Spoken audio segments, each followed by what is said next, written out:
오늘 본문 말씀을 새 번역 성경으로 다시 한번 제가 봉독해 올립니다.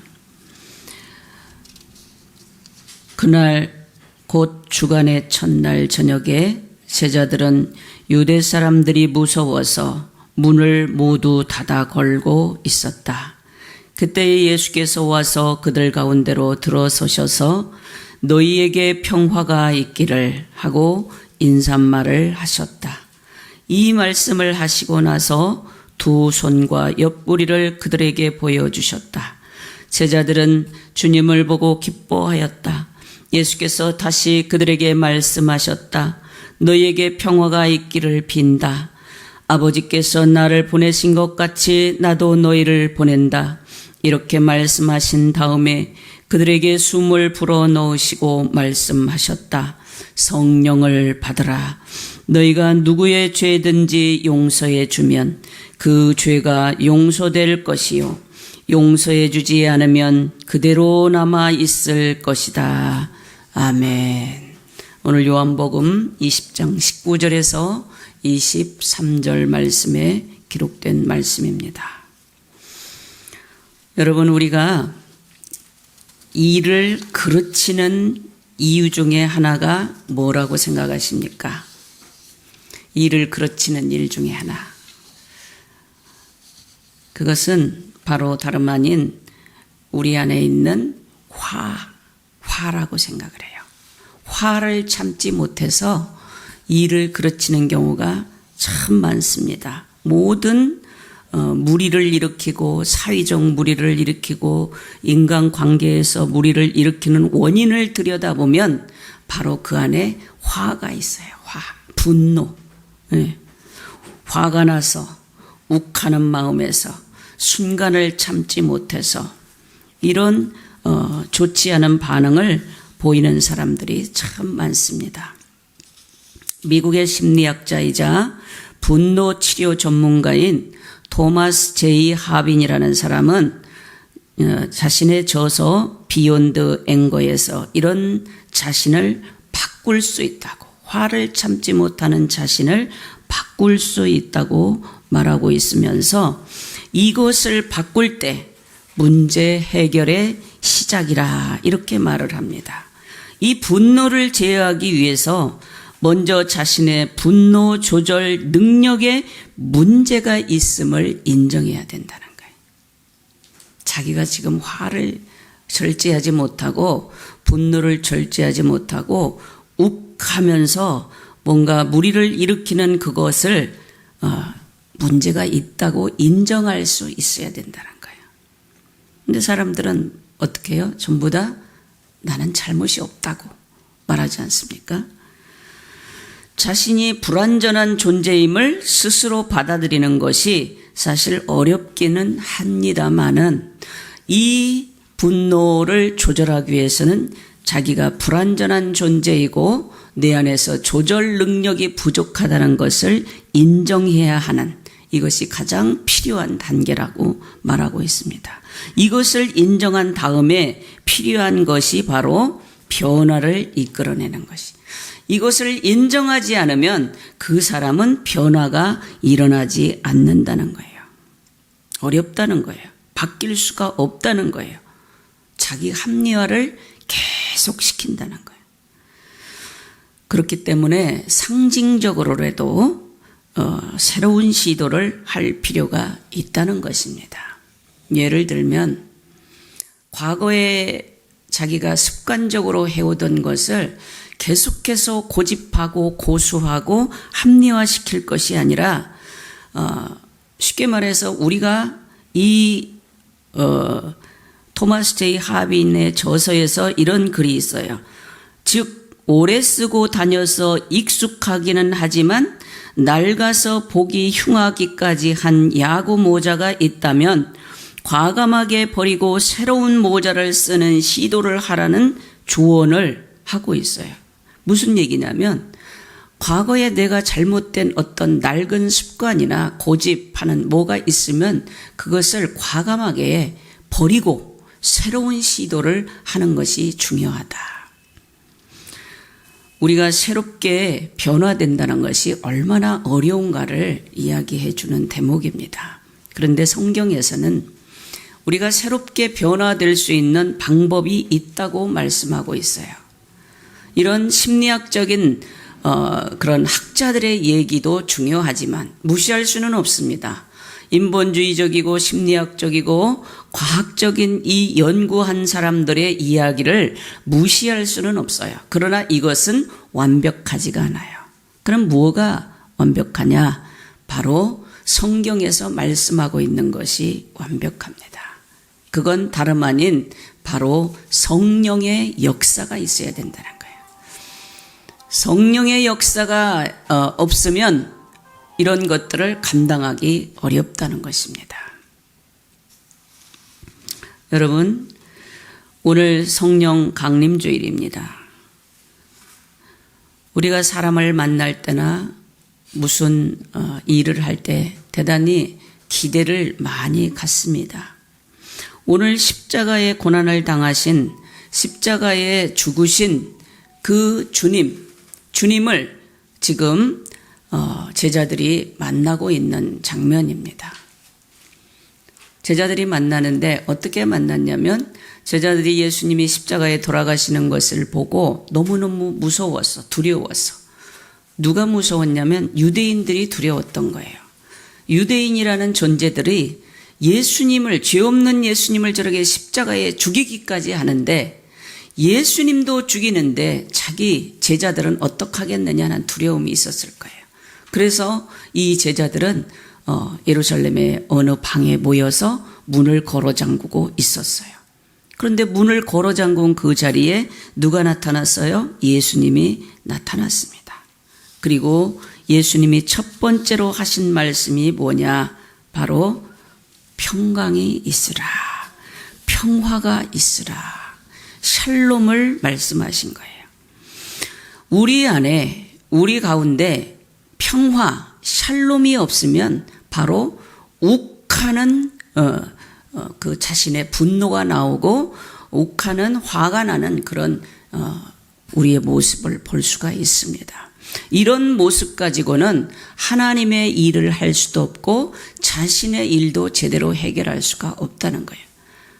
우리 예수님께서도 이 제자들에게, 제자들이 정말 두렵기도 하지만 얼마나 지금 마음속에 상처와 불안과 어떤 분노도 있을 거예요. 그런데 가장 먼저 이 사람들에게 평화가 있으라, 평안을 빌어줬어요. 여러분, 우리 마음속에 평안이 있는 것이 얼마나 중요한지 몰라요. 사실 핸드폰을 꺼주시기 바랍니다. 모든 분들. 그 샬롬이라는 것은 바로 영성 중에서도 가장 깊은 고차원적인 영성이 바로 샬롬이에요. 샬롬이 평안이에요. 여러분, 마음에 평안이 없으면, 평안이 자리 잡고 있지 못하면 무엇가 들어오냐면 두려움이 들어오고 불안이 들어오고 공포가 들어오고 근심이 들어오고 좋지 않은 것들이 들어와요. 그런데 평안이 있으면 모든 일들이 잘 되고 풀리는 그런 것을 여러분도 경험했으리라고 봅니다. 그리고 이 평안이 있을 때 우리의 뇌, 신경세포는요, 놀라운 엔돌핀이나 또 좋은 도파민이라는 그런 호르몬을 온 몸에 분배시켜요. 그래서 정말 뭐라고 표현해야 되냐면 측정할 수 없는 엄청난 도파민이 분배되잖아요. 그러면 순간 암세포도 다 죽어버린다는 거예요. 여러분, 암 환자들이 갑자기 치료받는 경우가 많이 있습니다. 물론 하나님의 기적으로도 하지만 이런 어떤 엔돌핀이나 도파민 같은 좋은 호르몬이 온몸에 가득할 때 이런 치유의 역사가 일어나는 거예요.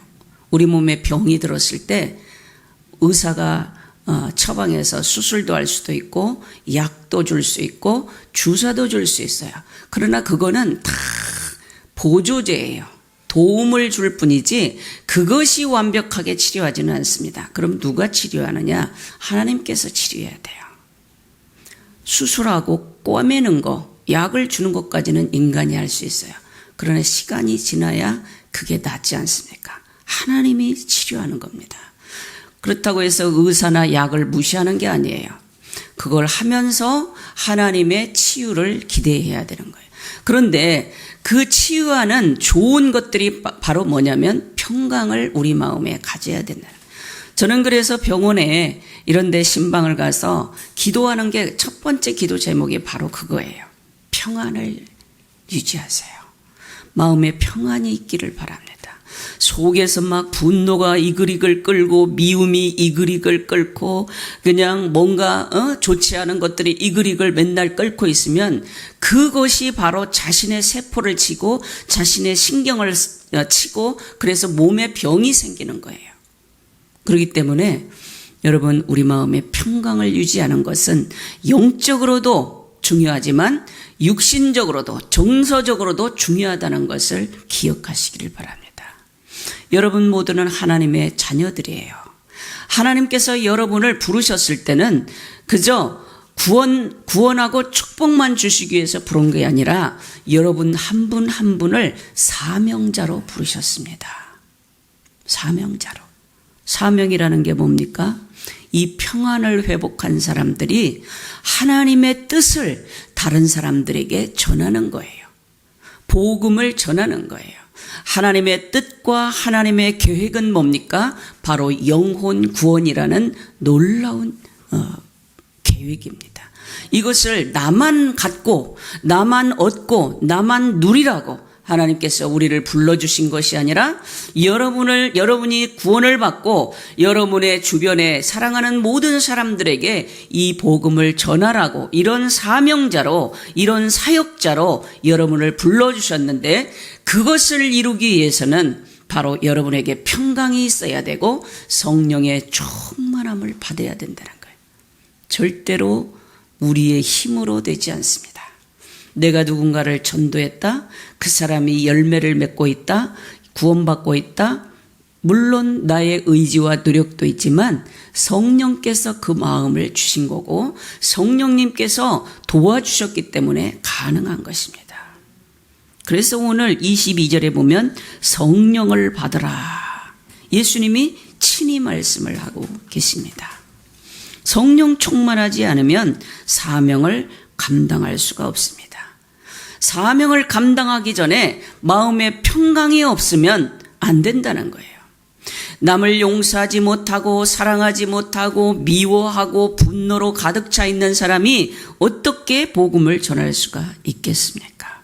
그래서 주님께서는 제자들에게 너희에게 평강이 있을지어다 그렇게 말씀을 하셨습니다. 그리고 예수님께서는 제자들을 파송을 하십니다. 21절에 보면 내 아버지께서 나를 보내신 것 같이 나도 너희를 보내노라.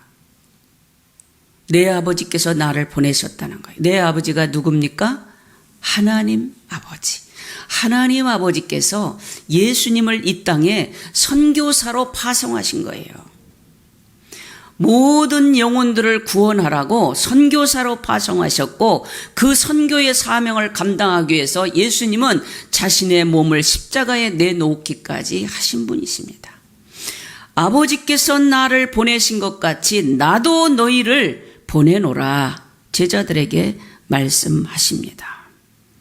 여러분, 우리가 이 땅에 사는 동안 사명을 감당한다는 것은 이미 하나님으로부터 파송을 받았어요. 보통 사람들이 아니에요. 대한민국의 대표로 파송받는 사람들이 누구예요? 외교관들이 있잖아요. 미국에도 가 있고 중국에도 가 있고 일본에도 가 있고 뭐 독일에도 가 있고 모든 나라에 대한민국을 대표해서 외교관들이 가 있어요. 이 사람들을 우리가 보통 사신이라고 해요. 우리도 하나님 나라의 사신이에요. 여러분 한 분 한 분이 하나님 나라의 사신이라는 것을 기억하시기를 바라요. 그러면 사신이 아무것도 모르고 뭐 대한민국에 대한 어떤 정보도 모르고 대한민국을 사랑하는 마음도 없이 그냥 간다면 무슨 의미가 있겠어요? 그래서 하나님 예수님께서는 파송하는 여러분들에게 두 가지 조건을 이야기하는 거예요. 첫 번째는 평안을 유지해라. 그리고 성령을 받아라. 너가 공부 많이 해서 해라. 너가 돈 많이 벌어서 해라. 네가 권력을 가지고 가서 복음을 전해라. 이렇게 말씀하지 않아요. 평안을 유지해라. 성령을 받아라. 그리고 내가 너희를 보내는 것 같이 너희도 가서 성령 충만함을 가지고 사명을 감당해라. 이렇게 말씀하고 있는 것입니다. 사도행전 2장 1절에서 21절 말씀을 보면은 성령께서 임하는 모습이 나와요. 우리 한번 사도행전 2장 한번 잠깐 펴볼까요? 사도행전 2장, 요한복음 다음에 있습니다. 요한복음 다음에 바로 사도행전이 있어요. 2장에 보면은 오순절날이 이름에 이렇게 시작해요. 오늘 성령 강림 주일인데 오순절날 성령이 임하셨습니다. 1절부터 제가 좀 봉독해드리면 오순절날이 이미 이름에 그들이 다 같이 한 곳에 모였더니 우리처럼 이렇게 지금 모였어요. 호련히 하늘로부터 급하고 강한 바람 같은 소리가 있어 그들이 앉은 온 집에 가득하며 바람 같은 소리가 이 집에 가득했다는 거예요. 마치 불의 혀처럼 갈라지는 것들이 그들에게 보여 각 사람 위에 하나씩 임하여 있더니 그들이 다 성령의 충만함을 받고 성령이 말하게 하심을 따라 다른 언어들도 말하기를 시작하니라.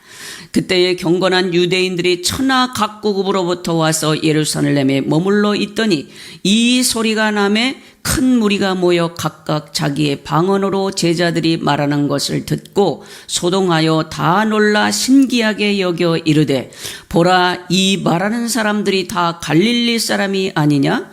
우리가 우리 각 사람이 난 곳 방언으로 듣게 되는 것이 어찌미뇨?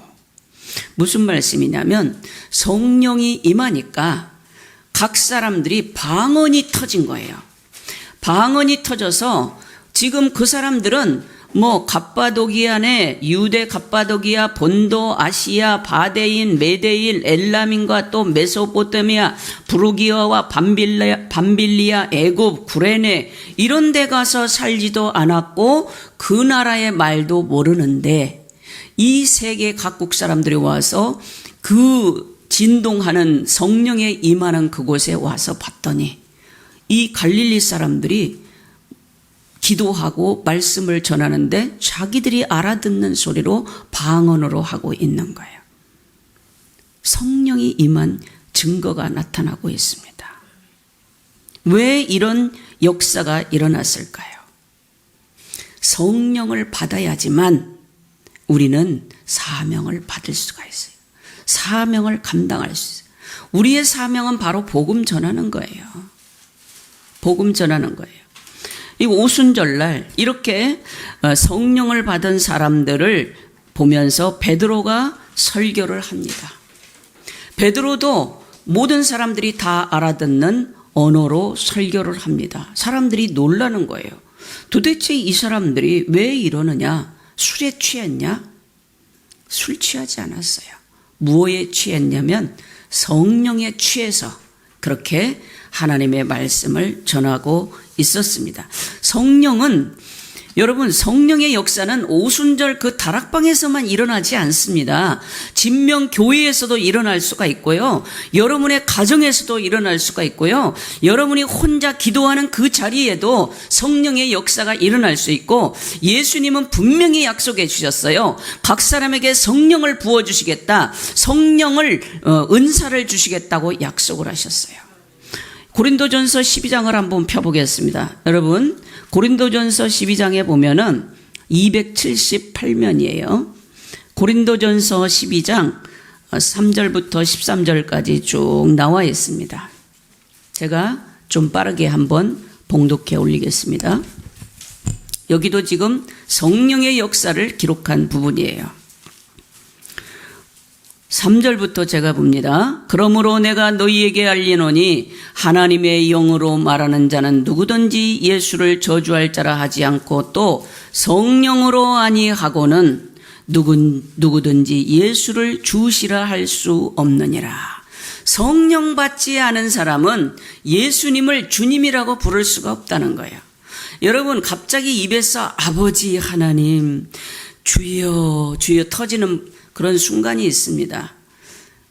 그냥 평상시에는 주여도 잘 안 나오고 아버지도 잘 안 나오는 분들이 계실 거예요. 처음이신 분들도 그렇고 어떤 성령의 체험이 없는 분들은 그래요. 그러나 성령이 임하면 주님을 주님이라고 부를 수 있고 하나님을 아버지라고 자연스럽게 부를 수 있다는 거예요. 그런데 이 성령은 단순히 이런 것만 하는 것이 아니라 우리 각 사람에게 선물로 주신다는 거예요. 뭘 선물로 주냐? 은사라는 것은 선물이라는 뜻인데 어떤 선물을 주시냐면 성령은 은사는 여러 가지나 성령은 같고 직분은 여러 가지나 주는 같으며 또 사역은 여러 가지나 모든 것을 모든 사람 가운데 이루시는 하나님은 같으니 각 사람에게 성령을 나타내심은 유익하게 하려 하심이라. 그러면서 어떤 사람에게는 성령으로 말미암아 지혜의 말씀을 잘 전하는 사람이 있어요. 희한하게 지혜로운 사람이 있어. 지혜라고 하면 뭐 잔꾀를 많이 내고 뭐 아이디어를 많이 낸 그런 사람을 얘기하는 게 아니에요. 하나님의 말씀으로 지혜롭게 말하는 사람이에요. 또 어떤 사람에게는 같은 성령을 따라 지식의 말씀을, 이 지식의 말씀은 바로 정보, 지식, 학식 이런 것이 풍성한 사람을 얘기하는 거예요. 다른 사람에게는 같은 성령으로 믿음을, 이 사람이 믿음을 가지면 믿음의 능력이 나타나는 거예요. 기적이 나타난 거예요. 어떤 사람에게는 한 성령으로 병 고치는 은사를, 병 고치는 은사는 신유의 은사라고 해요. 이 사람이 기도하면 병이 고쳐져요. 이 사람이 기도하면 기적이 나타나는 거예요. 이런 은사를 가질 수가 있다는 거예요. 이건 내가 갖고자 한다고 주세요 주세요만 한다고 되는 것이 아니라 하나님께서 각 사람에게 나누어 주신다는 거예요. 네.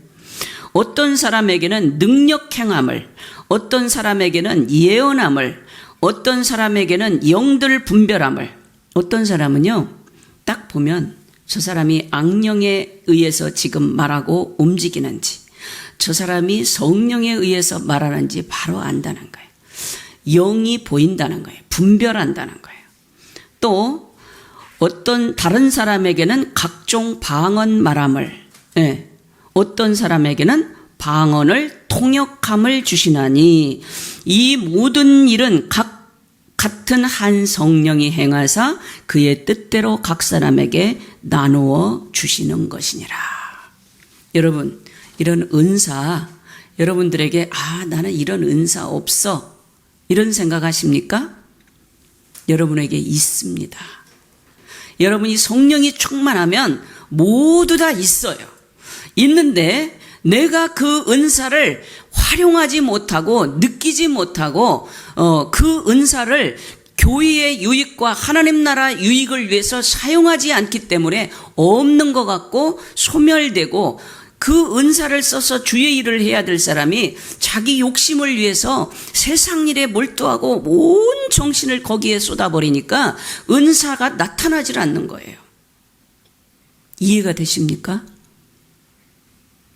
모든 사람에게 하나님은 은사를 다 여러분 성도 한 분 한 분에게 주셨어요. 어느 분은 믿음의 은사, 능력 행하는 은사, 영들 분별하는 은사,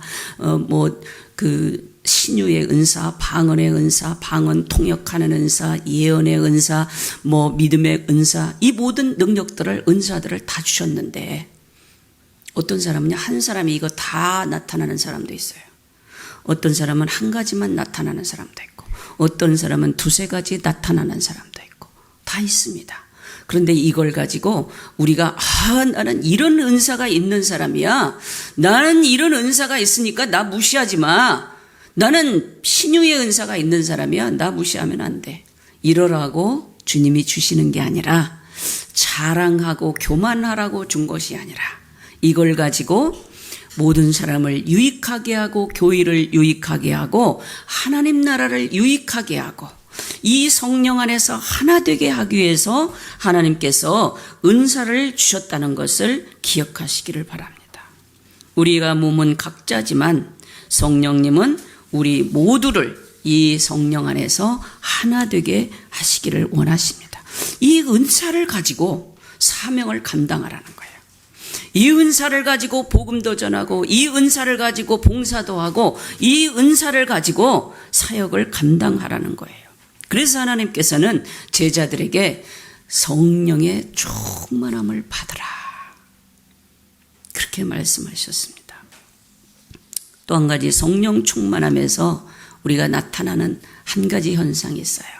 바로 성령이 충만한 사람은 죄를 용서합니다. 여러분, 평생 가슴 속에 용서하지 못하고 산다면 누가 손해일까요? 용서하지 못하는 자신이 손해일까? 그 용서받지 못하는 그 사람이 손해일까요? 물론 그 사람도 손해지만 더 큰 문제는 자기가 손해입니다. 남을 미워하는 것 같이 고통스러운 것이 없어요. 남을 미워하는 것 같이 자신을 치는 것이 없어요. 자신을 치는 거예요. 그거는 자신 안에 독소를 내뿜고 있는 거예요. 실제 과학자들이 그 남을 미워하고 비판할 때 나오는 그 호르몬을 채취해 가지고 이렇게 검사를 하니까 갈색으로 바뀌고 갈색으로 보이면서 이것을 흰쥐에게 먹였더니 흰쥐가 죽어버려요. 그런데 남을 사랑하는 그런 호르몬을 채취해서 했더니 이 색깔은 분홍색이 나오는데 이것은 흰쥐에게 먹였더니 안 죽어요. 그렇다면 우리 몸에 남을 용서하지 못하고 미워하는 것이 얼마나 해로운가를 먼저 육신적으로도 알 수가 있는데 육신적인 문제뿐만 아니라 죄를 용서하지 못하면 하나님께서 그 사람의 죄도 용서하지 않는다는 거예요. 여러분이 사명을 감당하려면 다른 사람을 용서하고 여러분 자신도 용서함을 받고 다른 사람이 용서함을 받을 수 있도록 복음을 전하는 것이 바로 사명자의 일이라는 것입니다. 그렇기 때문에 평안이 최우선이에요. 우리가 하나님 앞에 회개해서 가장 먼저 나타나는 현상이 뭐냐면 평안임이에요. 어느 처음에 교회에 오신 분들이 고백하는 것 중에 하나가 교회에 들어가서 기도하니까 찬양을 들으니까 마음이 평안해졌다고 해요.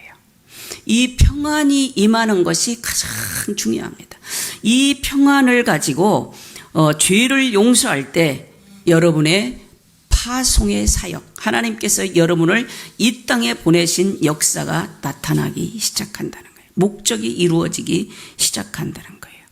이런 것들을 감당하기 위해서는 우리가 예수님께서 약속하신 성령을 주신다는 그 약속을 확실하게 믿어야 돼요.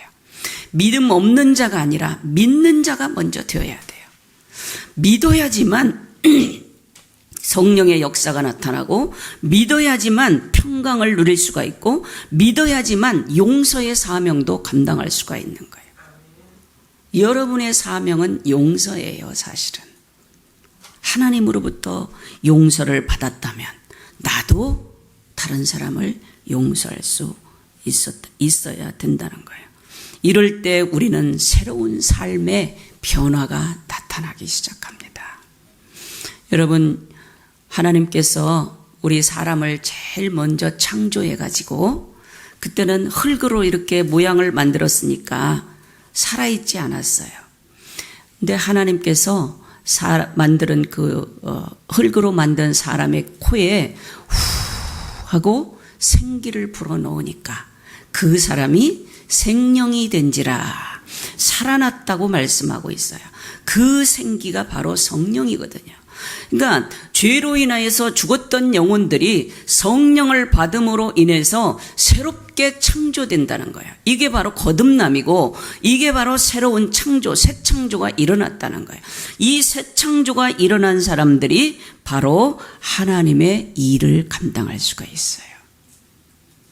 새 창조는 우리의 영역이 아니에요. 창조라는 것은 우리가 창조한다 뭐 이런 얘기를 많이 쓰는데요. 창조적이다고 할 수는 있지만 우리가 뭔가를 우리 스스로가 창조할 수는 없어요. 새로운 것이 태어나니까 그냥 창조적이라고 할 뿐이지, 창조라는 것은 하나님만이 사실은 할 수 있는 거예요. 하나님의 영역이에요. 인간을 창조하시고 인간이 죽었다가 다시 살아났을 때 거듭나는 그 새 창조도 하나님의 영역입니다. 무엇을 통해서? 성령을 통해서. 그래서 오늘 본문에서 요한은 그것을 잘 알고 있었어요. 부활하신 예수님이 제자들을 찾으셨을 때 바로 그 순간이 바로 뭐였냐면, 예수님이 십자가에 죽어서 절망했던 그 제자들에게 희망이 생겼어요. 새로운 창조가 일어나고 이제 패배에서 승리로 일어나는, 다시 태어나는, 이제 허무하고 무기력하게 앉아있는 사람이 아니라 이제 파송받고 나가서 다시금 하나님의 일을 감당하는 사람으로 변화를 받는다는 거예요. 이런 역사가 성령을 받을 때 나타나는 거예요. 오늘 오순절 성령 강림 주일입니다. 성령을 받았다는 증거, 그냥 소리치고 기도하고 떨고 무슨 은사를 나타내고 신비주의에 빠져서 이런 것만이 성령의 역사가 아니라, 성령을 받았으면 내 삶의 변화, 내 믿음의 변화, 내 능력의 변화가 나타나서 하나님의 뜻을 정확하게 세상에 복음을 전하는 그 사명을 회복하는 것이 바로 새롭게 하시는 성령의 역사라는 것을 기억하시기 바랍니다. 우리는 새롭게 창조된, 이제 성령을 통해서 새롭게 창조된 분들이에요.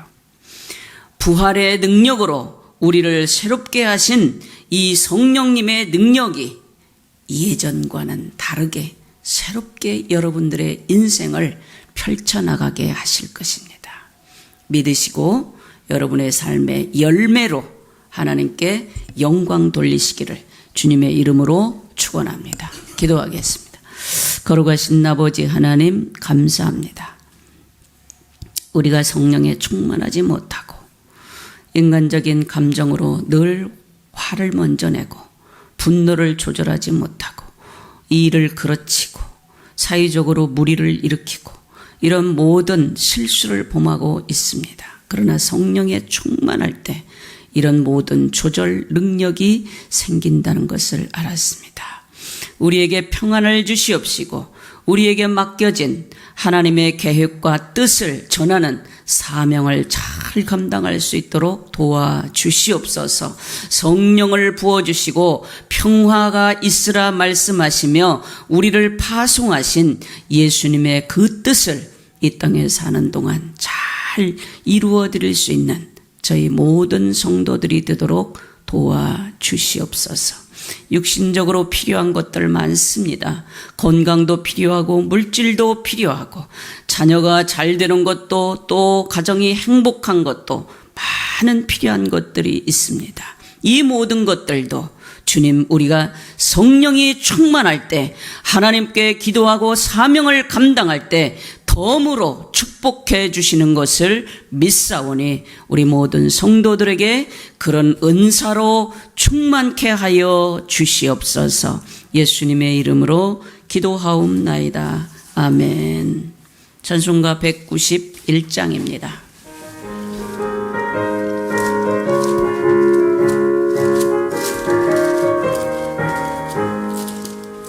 내가 매일 기쁘게 설레게 행함은 주의 팔이 나를 안보하며 내가 주